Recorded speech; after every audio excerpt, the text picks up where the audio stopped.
What does it mean to keep showing up when life asks more of you than seems possible?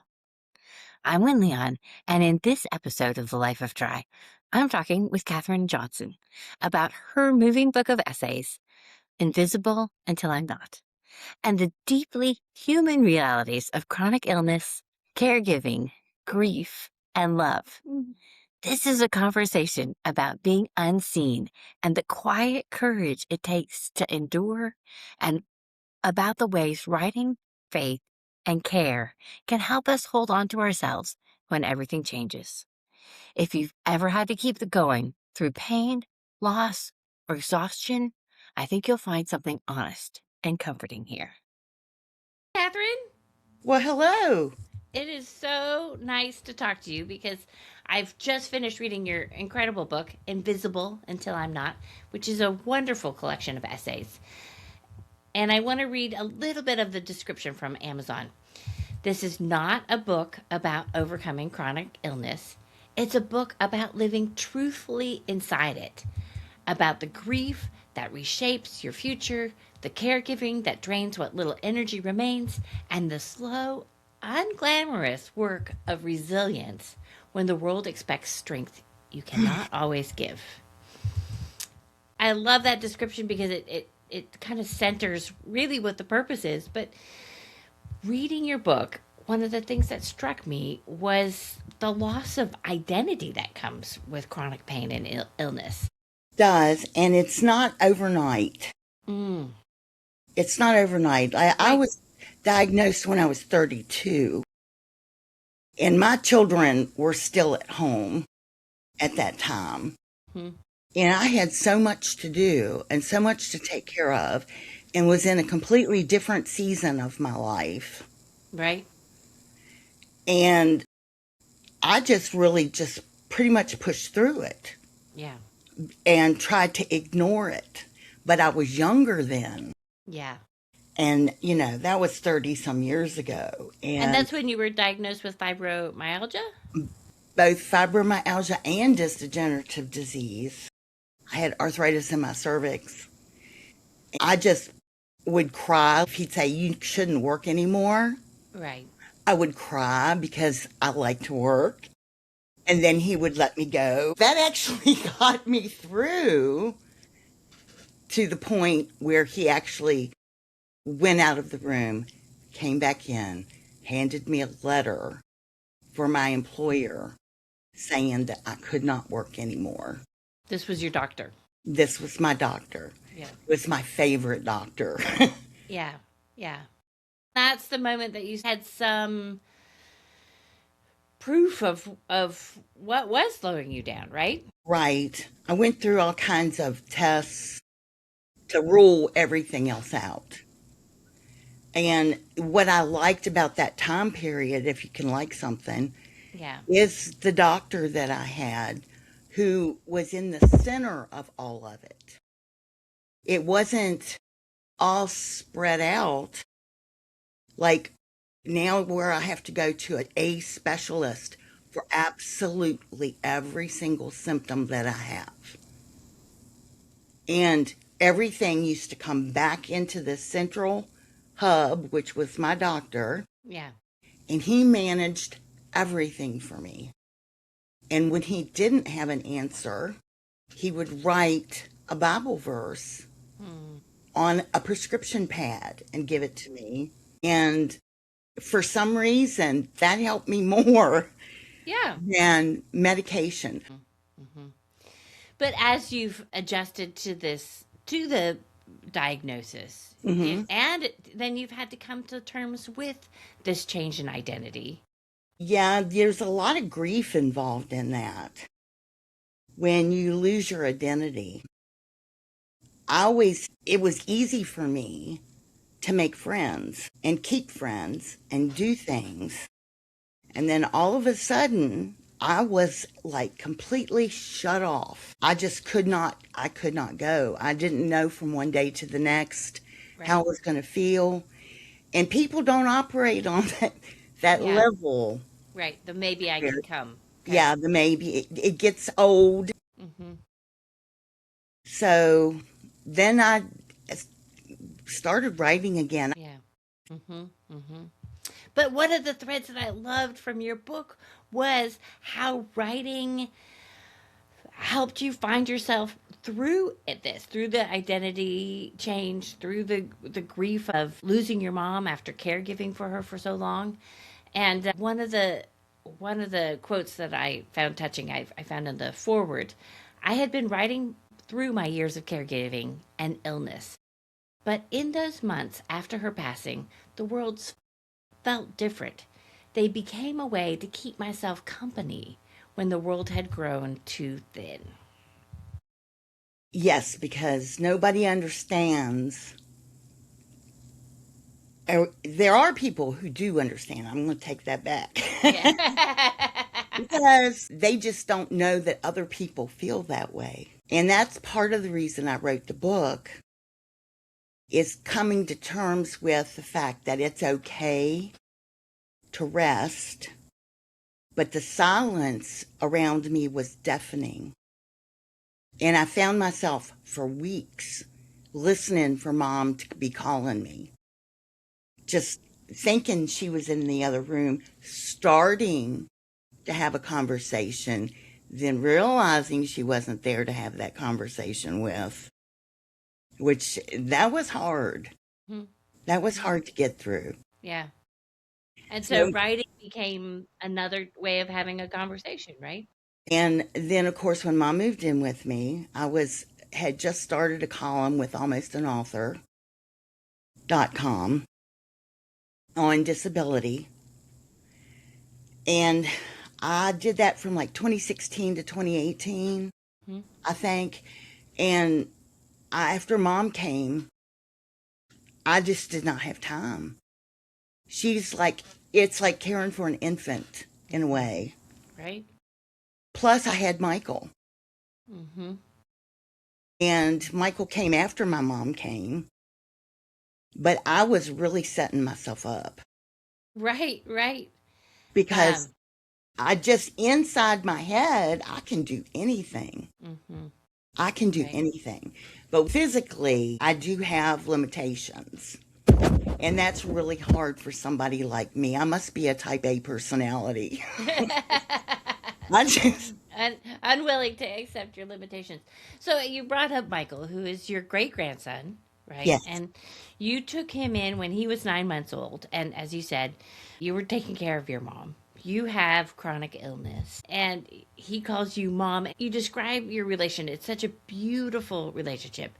But, you've had to reset what you can do, in a day, but your courage to step up still shines through. I mean, it's just amazing. Well, Tell us the story about how Michael came to live with you. Michael, um, his mother is my granddaughter, and she was staying with us, living with us, when she and her boyfriend, when she was pregnant with Michael. So after she had him, they were here, a good 6 months, living here with Michael, which my mom hogged all the time. My mother just thought the sun rose and set on Michael, and he thought the same about her. Mm, And they decided one day that they were going to leave, and come to find out they really didn't have any place to go. I guess they didn't like the rules, because there were rules. hmm When you have family living with you have to have rules for sure. And um, they didn't have any place to go, and they had parked in his mother's driveway in a car that was missing the windshield in the back. And Michael was in the back seat of the car in a car seat. And his mother called social services. And for, let's see, that was when he was 6 months old. So, like the next 3 months, he was with his aunt on his dad's side. okay. And I got to see him once a week. And then she told me one day that she didn't think that she could handle another child because she had three of her own, and that she was going to take him back to social services. And I said, no, I'm Okay. taking him. So I'll meet you there. Yeah. And that's how I got Michael. Yeah. Wow. Then I went to court, of course, and kind of made it a little bit more permanent, but um, he's not adopted. He's just permanently in my custody. Mm-hmm. And But he that's, thinks I'm his mom. yeah. Right. And he calls you mom, and you have this beautiful relationship. He sees you, he holds the door open for you. Oh, it's He, after school. I try to walk as far as I can down the hill. yeah. Now, I used to not be able to get past my mailbox, Mm-hmm. but he'll say, stop Yeah. and wait for me. And then he comes up the hill and gets my hand and holds my hand all the way up to the door. Oh. We'll pass a chair in the yard and he'll say, do you need to sit down? Oh. He's my baby. I Right. just don't know what I would do without him now. Right. Right.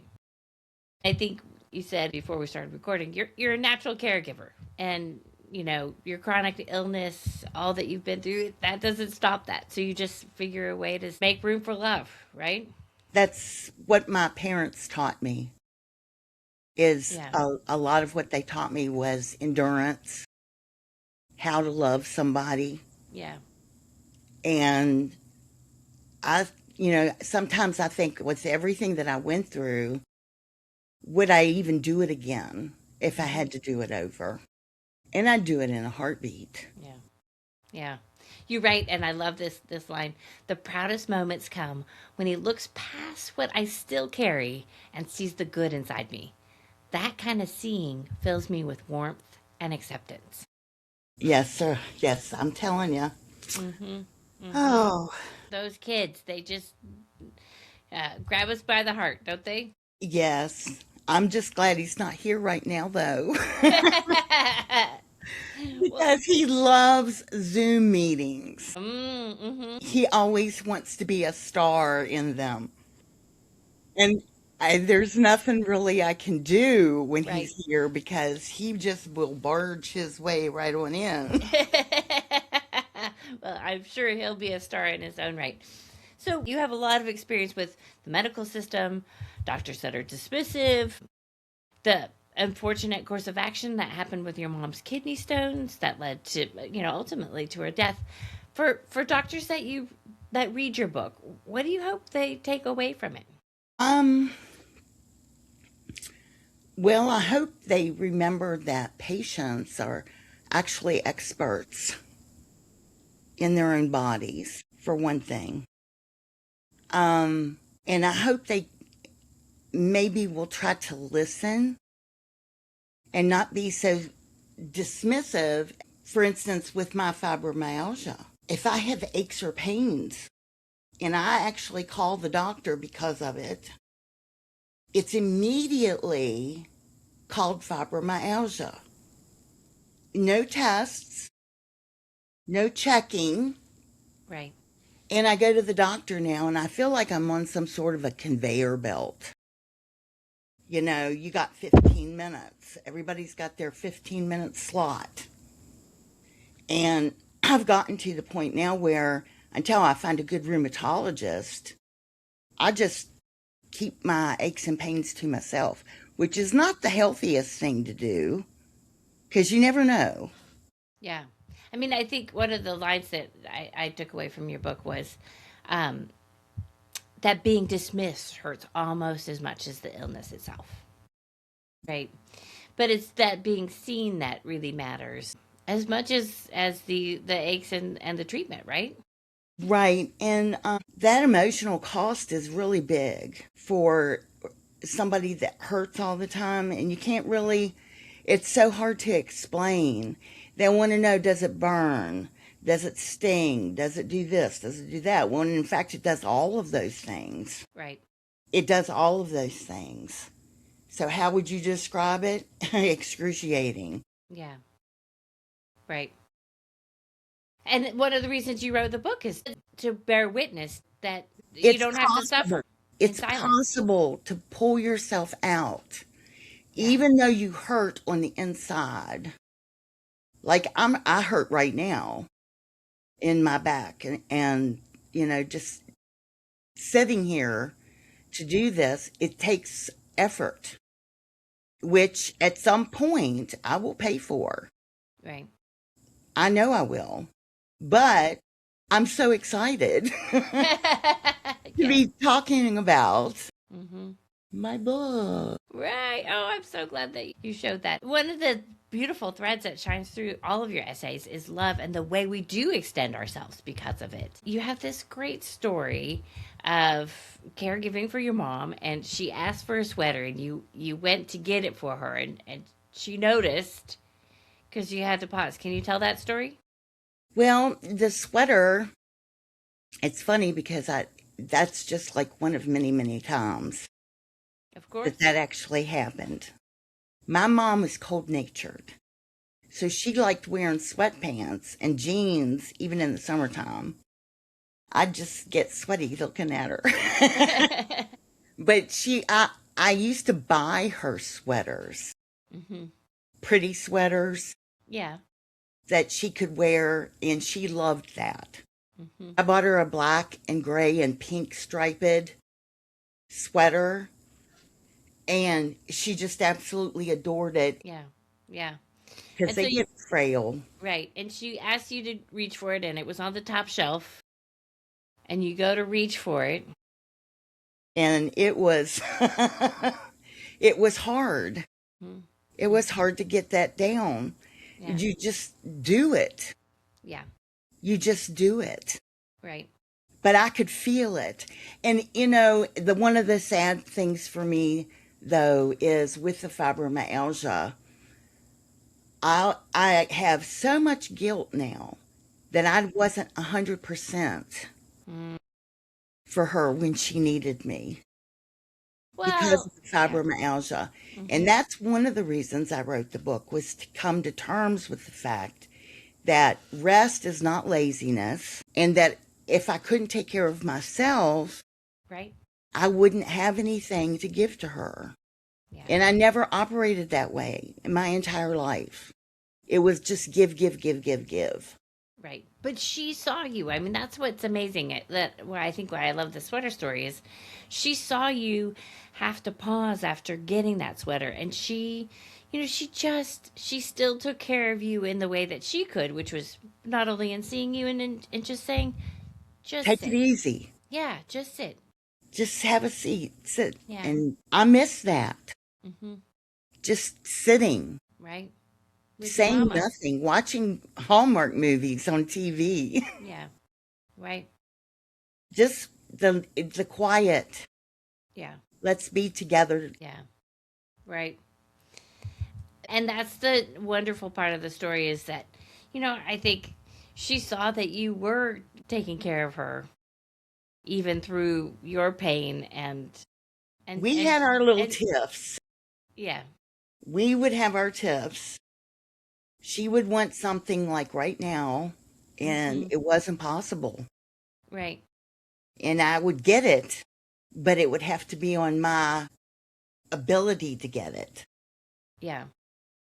But I would do it all over again. Yeah. I would do it for longer. Yeah. You Right. know, I would do it for longer. Mhm. Right. It was so sad to lose her and one of the things that your essays do is bring back that we are caregiving often in our own conditions that aren't perfect, and we're still doing the best that we can based Right. on love. And your mom knew that, and you gave that to her willingly. I was there when she passed, Yeah. and not many people can say that. And so when I was born, we were together, and when she passed away, we were together. And I have pictures of her all over this room because this was supposed to be her room. I have her organ in the room, Right. which was the last gift my dad bought for her before he passed away. Yeah. Yeah. Well, your book is beautiful. Thank you so much for taking the time to talk about it, to be present for everybody that suffers through chronic illness and still wants to show up and try things and Be there for You're not others. alone. Mm-hmm. Beautiful. Beautiful message. Thank you, Kathryn. You're welcome.